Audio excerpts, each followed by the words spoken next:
Hola, mi nombre es Osmar Rojas y hoy vamos a hablar sobre los motores en CD o corriente directa, también conocido como corriente continua. Es exactamente lo mismo, ya lo había explicado anteriormente, pero vamos a hablar sobre los motores shunt o también conocidos como en derivación.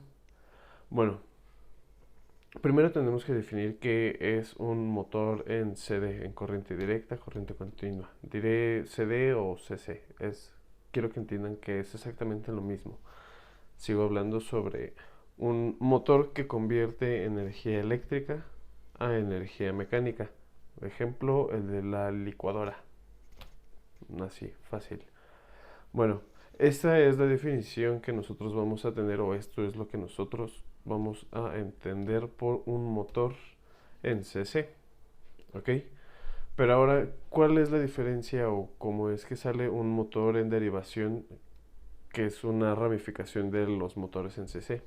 Pues bueno, fácil.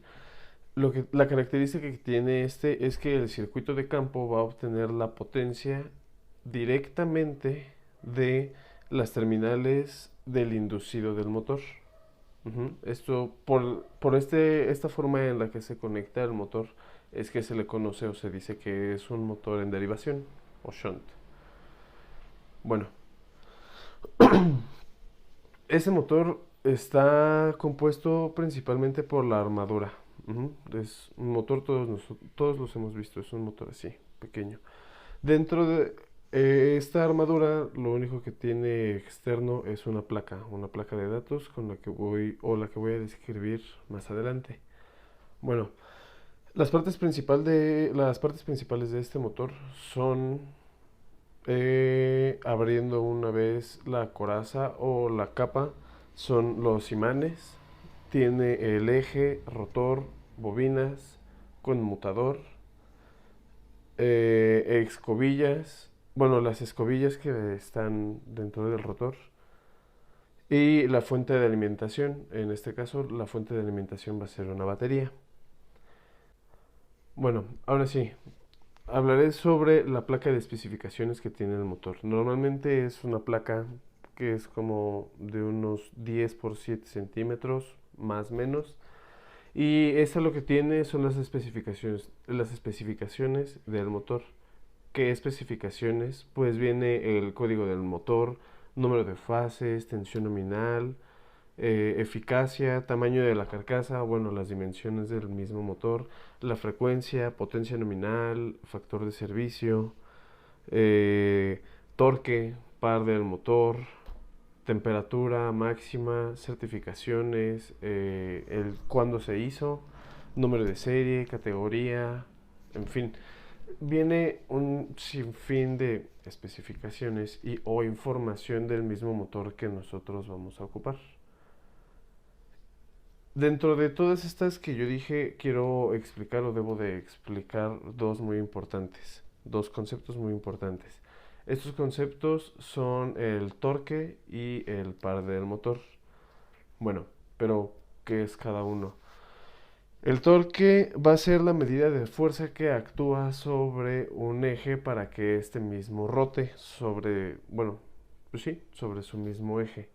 Esto es lo que va a hacer esto es el torque, y el par va a ser la medida de la potencia necesaria para que un motor gire a un n número de vueltas, para que vaya a ciertas revoluciones por minuto. Ajá. Nosotros vamos a tener dos tipos de torque: el torque crítico y la velocidad sin carga. ¿Qué es cada uno? El torque crítico es el torque máximo que se va a generar a partir de una velocidad cero, o sea, a partir de que está estático el motor y empieza a hacer la primera vuelta, ya sea en sentido horario o antihorario. Ese es el torque crítico.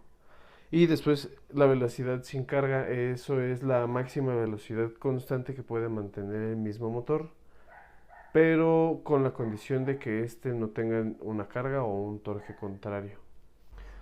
Estos motores, al igual que todas las máquinas o máquinas herramientas, deben de tener un control de seguridad, o sí.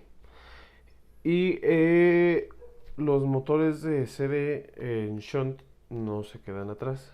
Este que tiene métodos de control para la velocidad, para el par, para la potencia, etcétera. Tiene para todas las aplicaciones que se pueda tener este motor. Los métodos principales de control de la velocidad de los motores son eh, control de voltaje, control de realimentado y transductor de velocidad y corriente. Son uno de los métodos principales y esto es lo que buscan, o el fin de estos es controlar la velocidad, el par y la potencia del mismo motor. Muy bien, ahora hagamos un pequeño breviario de todo lo que acabamos de decir y de muchísimos más conceptos que vienen con antelación. ¿Cuál es? Ok. Primero nosotros tenemos la corriente continua o la corriente directa. Ujú. Esta corriente es la que se va a generar con una batería. Ujú. Nosotros al conectar esto con un dispositivo que convierta este a energía eléctrica en mecánica, va a ser conocido como un motor de corriente continua, un motor de CC o de CD.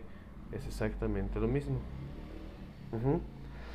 Y de aquí nosotros al conectar en este motor el bobinado principal en forma paralela o de manera paralela al circuito formado por los bobinados inducidos o el inductor auxiliar, se le dice que es un motor conectado de shunt o un motor en derivación o un motor de excitación.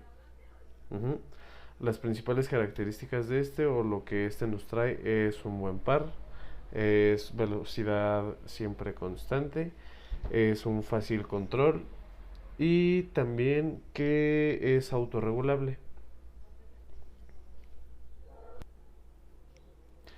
Bueno, una vez conociendo las características que nos entrega este motor, podemos definir o intuir rápido las aplicaciones del mismo. Al tener nosotros un motor el cual nos entrega una velocidad constante o una buena velocidad constante, se ocupa principalmente para taladros, para tornos o para cualquier o muchas de las máquinas herramientas, al igual que para aparatos de elevación, por ejemplo.